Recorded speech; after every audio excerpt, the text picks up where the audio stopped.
Bismillahirrahmanirrahim.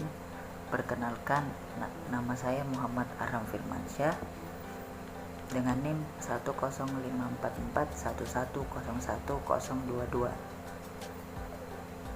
dari kelas Pendidikan Biologi kelas 22A. Video penjelasan ini dibuat untuk memenuhi tugas final pada mata kuliah biokimia.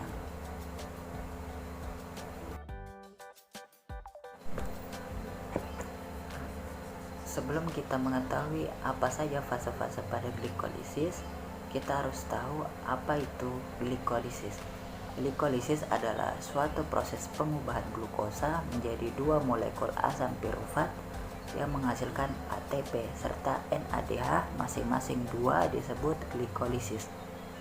Glikolisis dapat terjadi pada sel hewan, tumbuhan, serta mikroorganisme melalui berbagai tahap reaksi.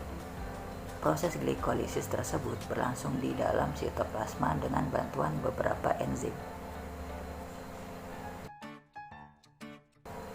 Fase-fase pada glikolisis ini ada 10 fase. Fase yang pertama yaitu fase fosforilasi glukosa.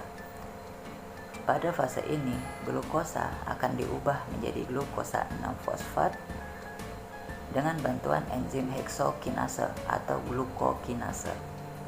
Pada tahap ini memerlukan ATP atau adenosin trifosfat yang dapat melepaskan energi untuk diubah menjadi ADP. Kemudian ada fase isomerisasi glukosa 6-fosfat. Pada fase ini, glukosa 6-fosfat diubah menjadi fruktosa 6-fosfat yang akan dikatalis enzim fosfoheksosa isomerase.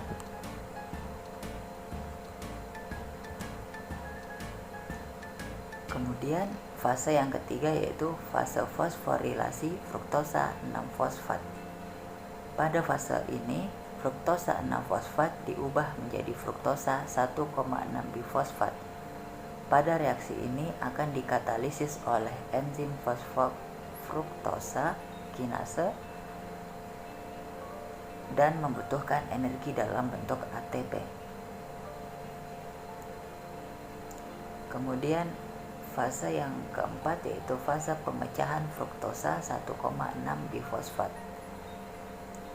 Selanjutnya pada fase ini 1,6-bifosfat yang mempunyai 6 atom C akan dipecah menjadi gliserildehid 3-fosfat yang memiliki 3 atom C serta dihidroksil aseton fosfat 3 atom C, yang mana proses reaksi terjadi dikatalisis oleh enzim aldolase.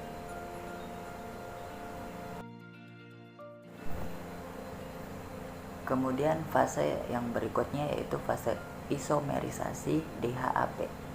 Pada fase ini, DHAP akan diubah menjadi G3P oleh enzim triosa fosfat isomerase sehingga semua produk berubah menjadi G3P.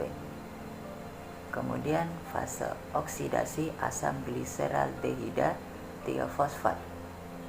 Pada fase ini G3P mengalami oksidasi dan mereduksi NAD+ menjadi NADH. Enzim dehidrogenase gliseraldehida 3-fosfat berperan dalam reaksi ini. Kemudian ada fase fosforilasi asam gliseraldehida 3-fosfat. Pada fase ini, asam gliseraldehida 3-fosfat akan diubah menjadi 1,3-bisfosfoglyceraldehida dengan bantuan enzim fosfogliseraldehida. kinase. Pada tahap ini, satu molekul ATP akan dihasilkan. Kemudian ada fase transfer fosfat. Pada fase ini, molekul fosfat dipindahkan dari 1,3 bisfosfoglyceraldehida ke ADP, menghasilkan ATP dan 3 fosfoglyceraldehida. Enzim fosfoglyceraldehida kinase berperan dalam reaksi ini.